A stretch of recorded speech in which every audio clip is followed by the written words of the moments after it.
Okay, hello everyone. I'm glad to see you here. Someone woke up after the party. So, hello everyone. I'm Francesco Puppini, and today I'm presenting to you the Unified Star Schema. It's a presentation about a data structure that one day I invented. So I will tell you a bit what it is, what problems it solves, and what it can become in the future.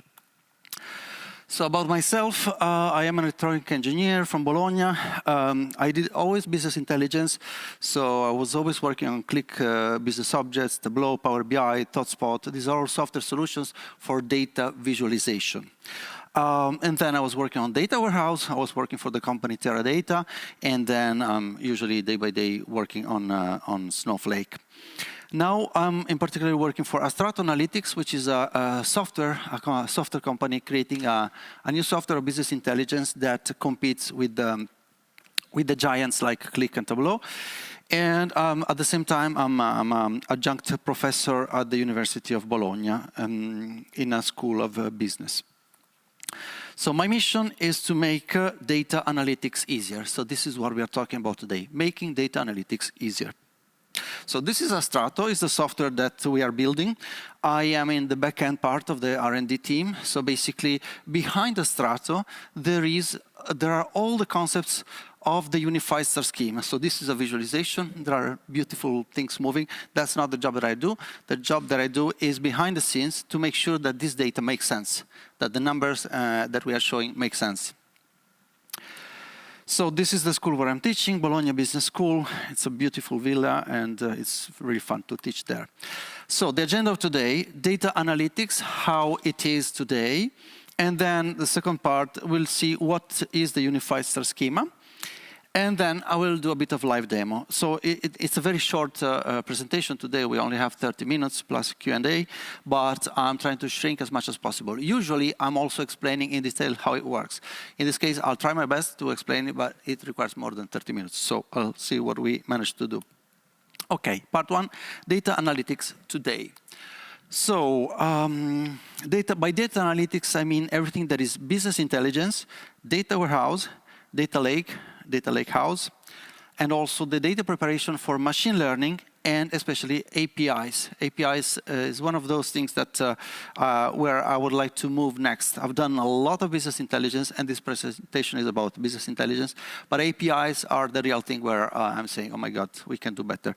So the focus today is on business intelligence, but the USS, Unified Star Schema, applies to all of these listed items above. So this is an enterprise report. This is what business people see in their company, and I just downloaded it. You don't need to focus on what it says, but it's full of beautiful colors, and the people are watching it and they say, wow, okay, this is the trend of the company. If it goes like that, it means we're doing good. If it goes like that, it means that we are doing bad. But so this is an example of an enterprise report, and these reports, they look nice, but they are static. So users can only basically refresh and filter. So what happens in a company today? There is a request to make a new report. Someone is doing it. And then what is happening? This report, when people arrive in the morning to the office, they press a button, refresh, OK. And then they watch the new data until yesterday evening. OK, fine. And they can filter, so they can say, OK, I don't want to see all of this. I only want to see my department or the 2 countries that I follow, stuff like that. But it's really not much. That's not what I call freedom, let's say. And especially, someone else has already decided what information is in there, which is a bit the same thing that you have in REST APIs. When you use a REST API, basically someone decided that there's this bunch of information. The only thing that you can do is to get rid of the part that you're not interested in and just focus on that little bit that is relevant for you. So someone else decides what is there for you. Although also with REST APIs, today you have GraphQL. So with GraphQL, you already have much more freedom. You can decide what is fetched from your query. Okay, so enterprise reports, they are usually based on a star schema, a snowflake schema, or a flat table. So star schema is a structure like this. So there is a central table called a fact table. In this case, it is sales, yes. And then there are dimension tables around. That's what a star schema looks like. That's what every company does. Star schemas, star schemas, star schemas. With this structure, you can do stuff. Yeah, you can see the information about the sales. But if you want to see the information about the returns, for example, well, then you need another star schema. So you build a new report based on a different star schema, hoping that someone has prepared this data for you in your data warehouse or data lakehouse. But the thing is, you cannot see them together. So what is happening today is that each report is based on either a star schema or a snowflake schema or a flat table. And if you do two reports, you have two files on your desktop, your Tableau files or whatever. You can open one, you can open the other. But if you want to merge the information that is in these reports, well, the only thing that you can do is to download one to Excel, download the other to Excel, and then merge them in Excel. And I believe that we deserve better than this. So this is an example of a snowflake schema. So again, it's very similar. There's a central table in the middle. It's again the sales table. Let me see. It's fact sales. Yeah, the same. Just instead of having just tables around, it has a more structured hierarchy around. But it's the same. It's centered on one story. It's either the sales or the returns or the shipments or the invoices, but always one topic. And this is an example of a flat table. It's just a CSV file, like everyone knows. So the problem, these structures are prepared ad hoc by a data expert. What it means ad hoc, it's Latin, it means like for the purpose. So you want this, you are a business user, you want to see some information, then you say, okay, do we have the budget for that? Yes, okay, so let's allocate some resources. Okay, this developer is free from next month. It's a project. Every time that a business user wants to see something, it's a project.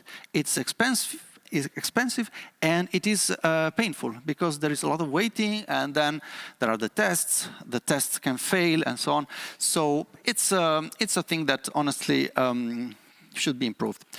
So how self-service analytics should be. So I just put a funny image of e-commerce. So you go to Amazon, you want to buy some top shoes, you write there top shoes and you buy them. And then after that, if you want to buy something else, like you can buy anything you want. So you don't have in e-commerce any constraint. If after this you want to buy a pink skirt, for example, you still can do it. No one is telling you that the top shoes are incompatible with a pink skirt. So you have the freedom to select what you want. No one is telling you these things are incompatible with each other. Remember this. And this is, as you can imagine, a problem that we have in business intelligence. In e-commerce, self-service is available to everyone, and an equivalent in data analytics, unfortunately, today does not exist. So these are the market leaders: Qlik, Tableau, Power BI from Microsoft, Looker from Google, and ThoughtSpot. And the last one, I added it, it's less known, but all these companies are trying to sell you a dream. They say, okay, now with this software, your life will be easy. So they charge you a lot of money. They do a very short demo. They charge you a lot of money. Usually it's not a technical person who is going to the sales events, but it's just a person, a business person. And they just say, look, this is magic. Wow, it's wonderful. Yeah, you buy it. Yes, yes, I buy it. Okay, sold. And then they bring it to the company, and it doesn't work. It doesn't do the job. So it does the work to some extent, but it's not as automatic as people think it is. So it's always the same story. They all promise a dream, but the reality is very different. Also with these tools, you need someone allocated that is preparing a star schema in the back end, and then is preparing in Tableau, connecting the tables. So it's always the same story. When people want data, they have to wait. Are you laughing? You're smiling. Yeah. So yes, you concur. Wonderful. So self-service analytics for business users. So this image, I don't know if you recognize. Can anyone recognize this image or this guy behind the door? Do you recognize? Yeah. Yes, correct. So this is a screenshot from the IT crowd. So the business users are the ones upstairs in the floors with the light, you know, the ones that have a light. There are there are ficus plants and everything. So they are the business users, the ones that are not in the basement, the ones that don't write SQL, okay? So what's the story? Why business users do not have access to self-service analytics? Because data looks like this. Business users don't do this. Business users do not make joins. So Tableau is selling your software, saying everything will be easy, and then you buy it, and then you go to the business users and you say, okay, this is Tableau, this is your data, done, no? It's all done. Well, it doesn't work like that. So the problem is that today, the expectation is that business users go to this mess and try to understand something out of it. That's not happening. It's simply not happening. So the truth about today's self-service analytics is that everything is in the hands of these two guys. So these two guys, they are in the basement of the building. They still, why are you laughing so much? They still have the power. They are the ones who decide when you will have it. And if you have a problem, guess what? You call them, and what do they tell you? Exactly. They tell you, have you tried turning off and turning on again? That's what it is. So it's always in their hands. So I'm here today. You see the time is running. It's already like 12 minutes gone.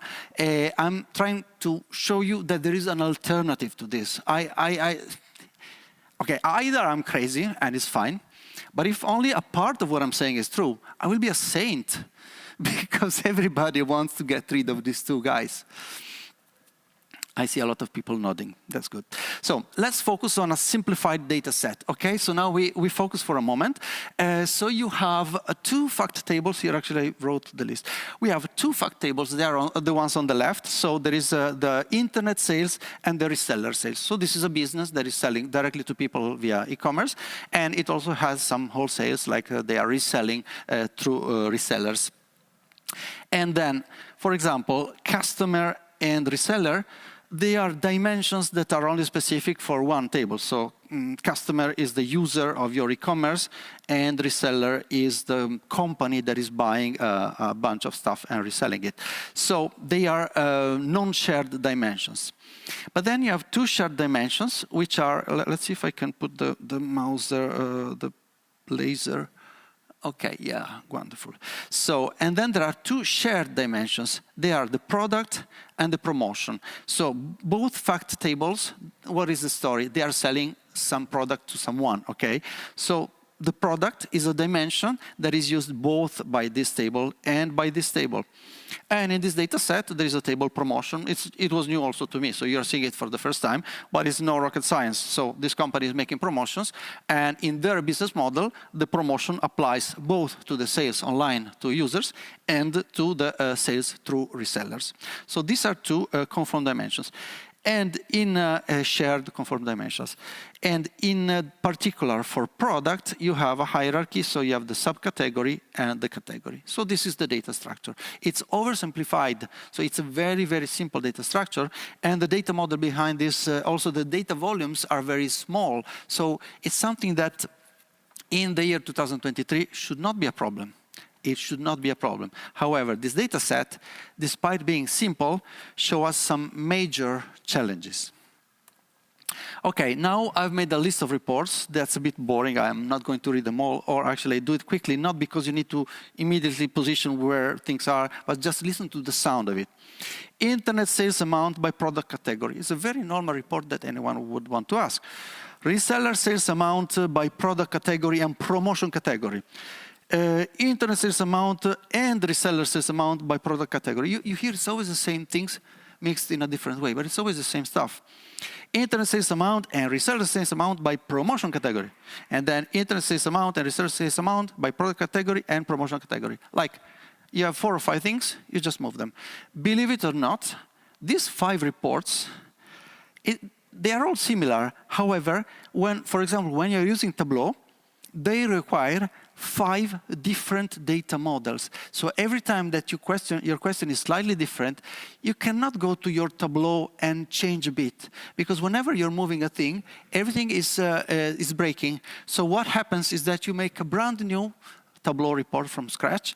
You change the data model a bit, and then you're happy because you have your report. But then you want to add one thing, but you need to do one more data model. So here, I mean, if you look from 4 to 5, I've just added a thing or two. You are adding a thing, but you have to change the previous things. And this is the problem that we have today. So, very quickly, just to show you how it is.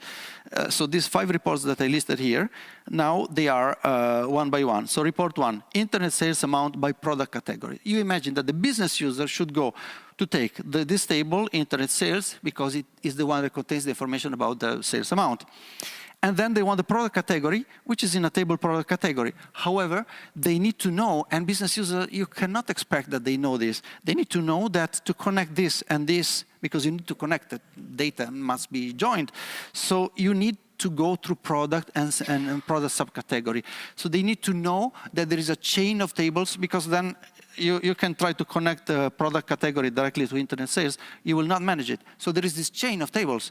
That's the only way to do it. That's how it is done. That's what your 2 guys of IT in the basement would do in 3 months. And then this reseller sales amount by product category and promotion category. It's a different model. You see, you don't need to follow everything now. But look, this is like that. This is like that. This is like that. This is like that. And finally, the 5th report, you cannot even do it with Tableau. Tableau is, I don't know, a company that is more than $10 billion company. When you want a report like this, internet sales amount and reseller sales amount by product category and promotion category, why is this impossible in Tableau? Because it's 2 fact tables and 2 dimensions, and they're crossing wires. So Tableau does not support this. It's a configuration that for Tableau is forbidden as of 2023 November. So they don't support this. So the only way today, the only known solution is to transform your data source.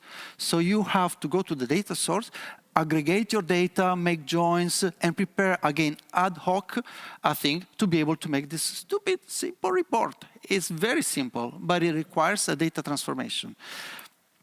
As you see, I'm spending a lot of time in explaining the problem, because this is the thing.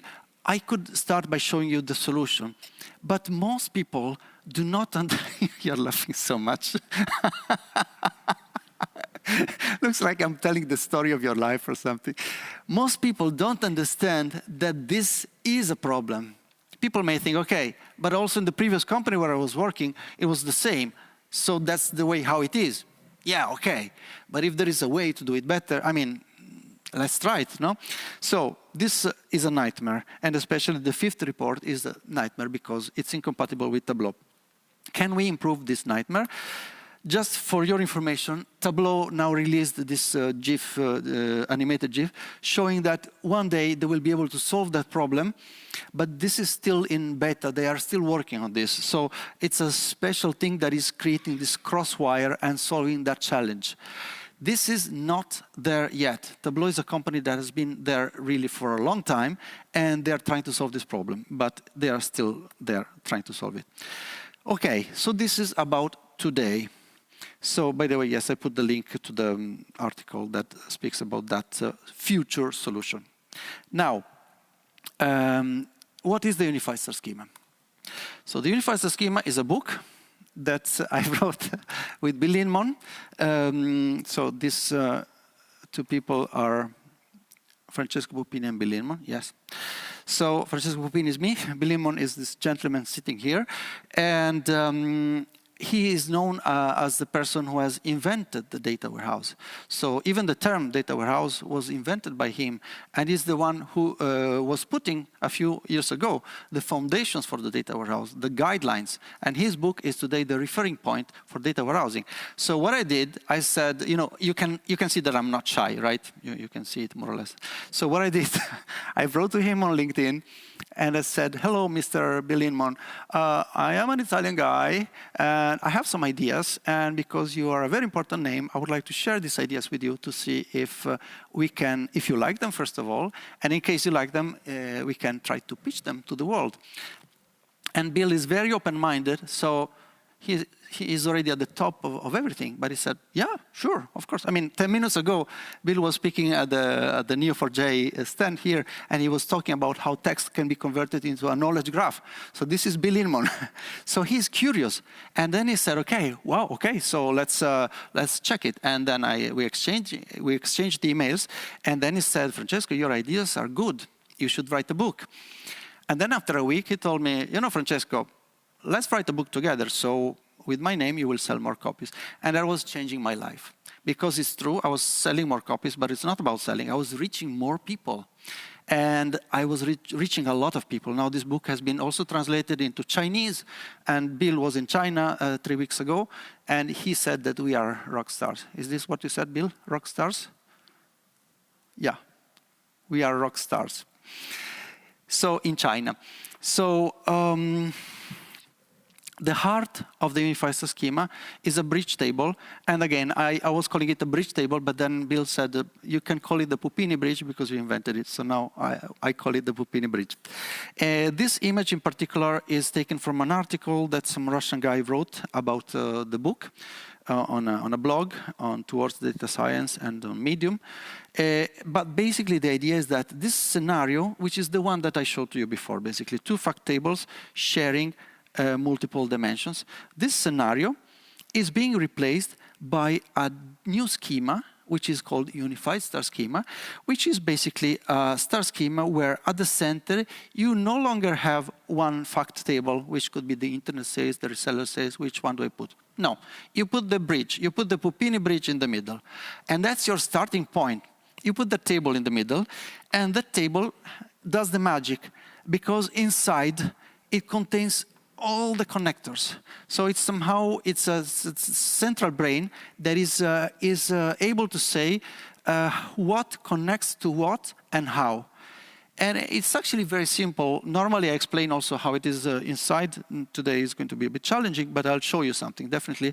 I also found a funny way to explain it to you.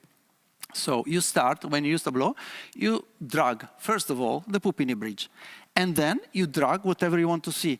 You want to see your top black shoes, you drag that. You want to see a pink shirt, well, you drag that, it's fine. So pink skirt, sorry. So you can drag whatever you want. If there's a way to make them compatible with each other, the Puppini bridge knows it and creates an interconnection. So you can watch these numbers together in one report, so you can break down the sum of sales amount by the reseller and stuff like that, like we did before. If they are incompatible, because in the data processes, you can have things that are incompatible. Let me give you an example. If you have an information about your warehouse, where you're keeping your goods, your stock of products, and you want to see the total amount of products by product category, you can do it. And then you can break it by product category, you can break it by several dimensions. But if you try to break this number by client, well, you cannot do it, because it doesn't make sense from the point of view of business. Because if it's still in the warehouse, it means that you haven't sold it. So there's not a logical interconnection between the stock of your warehouse and your clients. And that's what the Puppini bridge knows. It knows it in advance because it's based on the data how it is, and the data how it is, unless it has been broken by the 2 guys in the basement, the data how it is reflecting the business processes of the company. So inside the Puppini bridge, there are all the foreign keys and the primary keys that exist in the data. They are all there. Let's say that 90% are there, because there are also problems that the Puppini bridge doesn't solve. So it solves like 80 or 90% of the problems, but still some challenge is not solved at the moment. So I'm not telling you that it's a miracle. It's a 90% miracle. So the Puppini bridge knows what is compatible with what. Okay, part 3, live demo. So yeah, we have a bit of time. So I want to show this to you live, because it's more interesting. So I've already prepared empty dashboard in Tableau. Am I still sharing? Okay, so I should exit from the full screen. So the monitor is actually very useful. Okay, how do I stop presenting? I guess this way, fine. Okay, so this is Tableau. I have a trial version. I don't want to pay for it. I'm opening Tableau. I've already inserted the password and stuff like that because that's boring. But basically, this Tableau, pardon, is connecting to this Tableau is connecting to a database that I created. It's a standard database from Microsoft. It's called AdventureWorks, and I created the version that is normal, and then the version where I have created this Puppini bridge.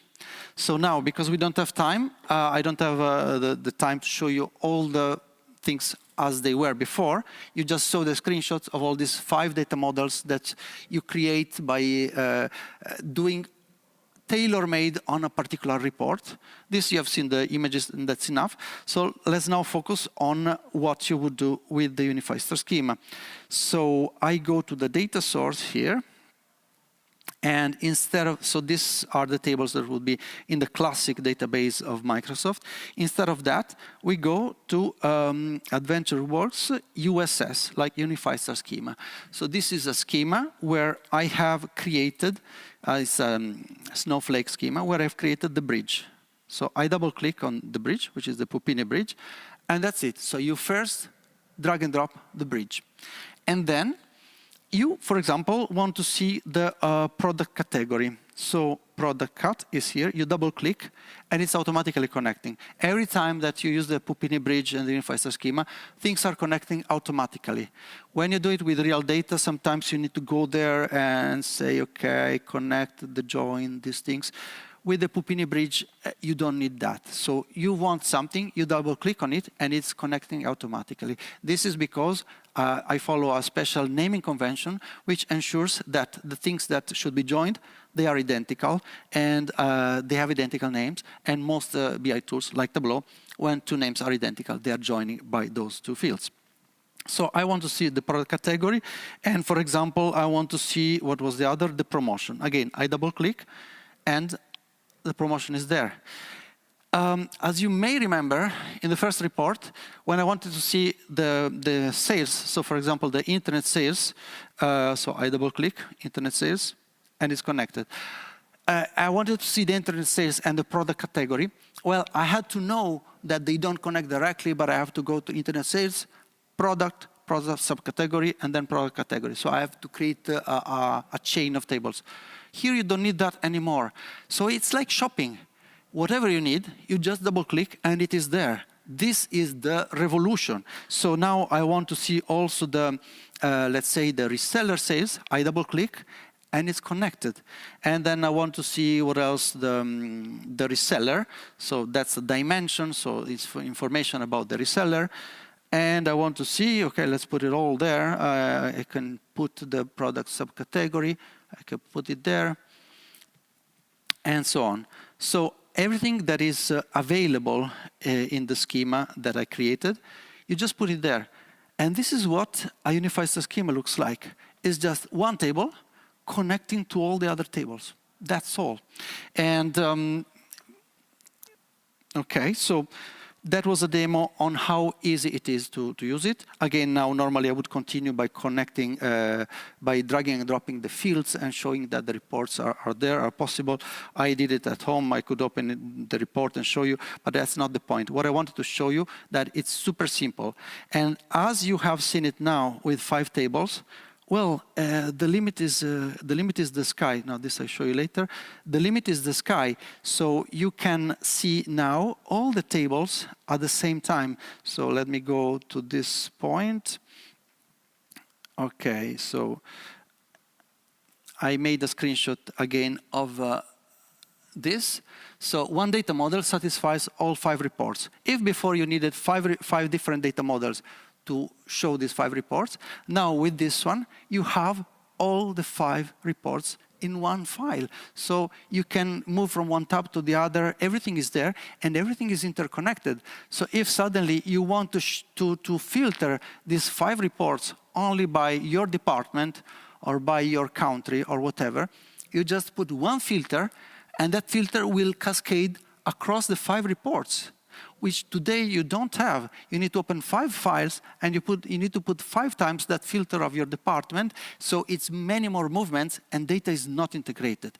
With the Unified Star Schema, everything is integrated, except when data is not compatible by business reasons, but that's the beauty of it. So it also shows you the same things that you want. They are shown, but they are shown on different rows because they are by nature incompatible. But they are all there. So last 2 slides, basically this is what we had before. This is the thing that how Microsoft gave it to us. So I downloaded this image from the web. I put Microsoft data model for this particular database, and this is what you get from them. And this looks a bit complicated for a business user. This is how it is with the Unified Star Schema. So again, it also looks complicated, but it's super simple because you have the Puppini bridge, and everything connects to the Puppini bridge. Before it was not like this. You see, every time that you want to think from one table and then from another table, you need to find the path. Now you don't need that anymore. You always go through the Puppini bridge. So I suppose you will have questions, so that's it for today.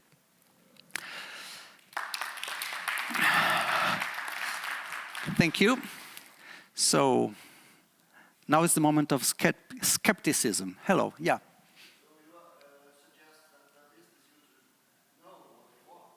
No, I would never dare say that. So do I suggest that business users know what they want? No, but I told you, I don't make all the miracles. I solve many problems, but not all of them. So that still remains. But imagine when a business user is changing their mind, and this is what happened in your experience, in my experience, and everywhere. Well, when they change their mind in the scenario as it is today, it's 3 months of pain, and then, oh, I changed my mind, and it's again 3 other months of pain. Now with this, it's 5 minutes, and then 5 minutes. So they can change their mind much more, and they will love it.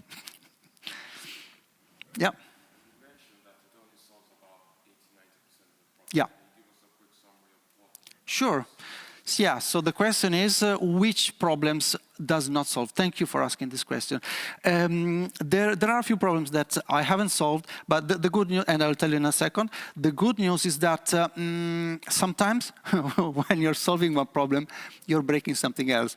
So already one thing that is very beautiful, I'm solving a lot of problems without breaking anything. So in other words, this approach that was invented by Kimball, the dimensional modeling, whatever you have in the Kimball dimensional modeling, you also have here. So I didn't break anything that was from there. But back to your question, what it doesn't solve. Let me give you a couple of examples. An example is when you have a table that connects to another table in multiple ways. That's typical from SAP, for example, SAP. You have the orders, and then you have the clients. But then in SAP, you have the order, the client key. There are 3 of them. There is the sold to, ship to, and bill to. So you have to choose one. I cannot.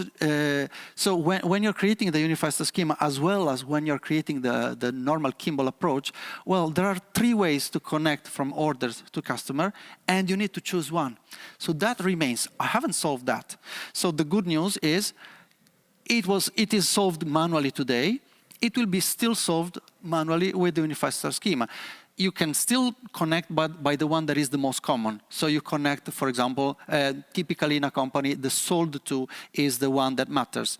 But if there is someone that cares, for example, about the cash flow or finance, and for them, the bill to is more important, so they don't care if a company has many departments, typically you sell it to a department, but you can invoice another department. So finance cares what department was billed. So in this case, these 2 tables, they are connected in a different way. So yeah, you can still do it manually, but at least all the times that someone wants to see a report that is based on the sold to, which is when I'm having the interviews with the customer, I'm basically asking what is the most common way to connect this data. Well, in that case, they say the sold to, I connect it this way, and then I satisfy most of the requirements. Some are still manual. That's how life is. Yeah.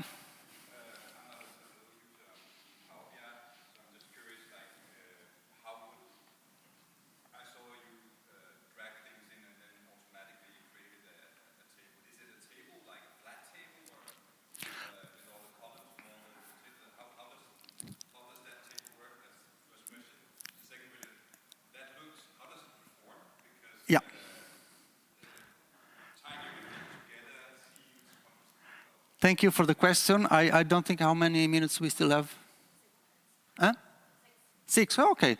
So how does it perform? I was feeling a bit worried because every time that I'm presenting, there is this frequently asked question, how about the performance of the bridge?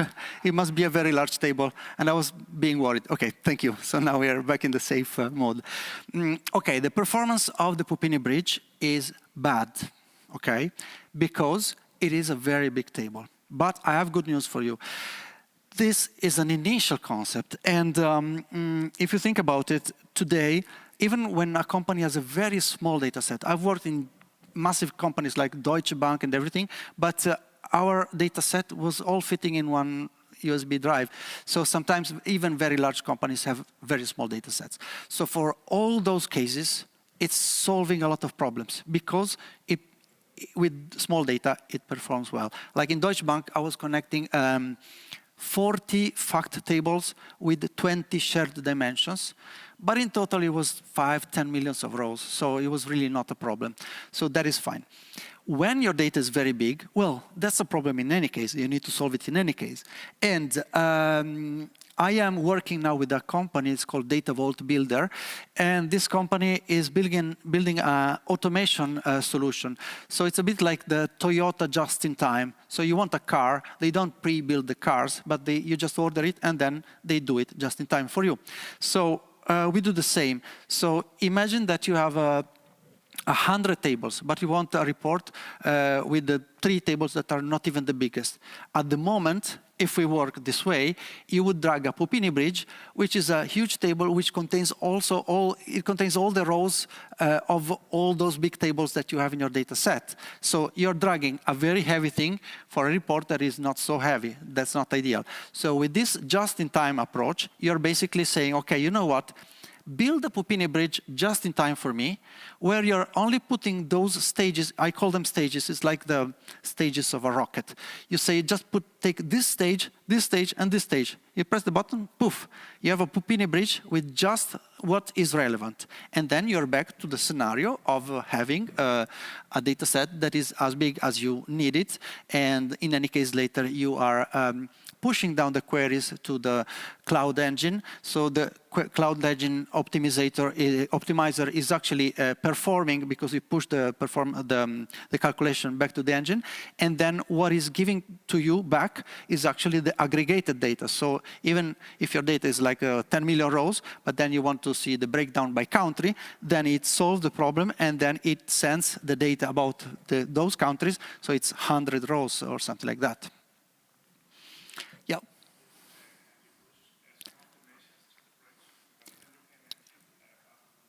Okay, so the question is if I can push some measures to the bridge. Wow, I love the questions today.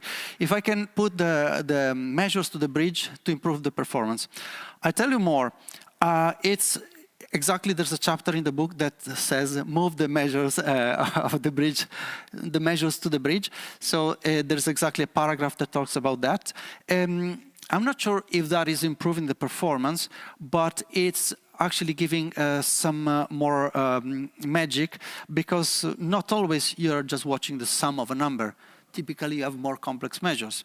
So in that case, when you have complex measures, and typically measures that involve columns that are in different tables, yes, you nailed it. The solution is to move the measures to the bridge. This way you put all the components of a measure, and then you add one more column, which is the calculated measure based on those components. Perfect. Yeah, good job.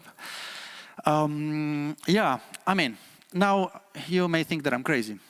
Do you? Who thinks that I'm crazy? No one. I've done it in a few projects. It really works. It's amazing. Also, Bill Inman yesterday told me that someone in the US is applying this, and they say, wow, it changed our business. So, and I mean, I saw it. On my LinkedIn, I have the reviews of those companies where I implemented the Unified Star Schema, and they say, it changed my business. That's exactly what they wrote on my LinkedIn. So, does it solve all the problems? No. It doesn't solve all the problems, but it solves a lot of them. It's really a solution that can make life easier.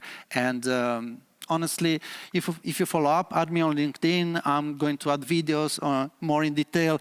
I'll just give you a teaser. I have this presentation to explain how the Unified Star Schema works, and it's based on cans of beer. So basically, I'm explaining that this is a join, this is a union, so one can on the other, and then I'm making all examples of the cans with tables. So I'm explaining this is sales and products. So either one is shrinking or the other is expanding.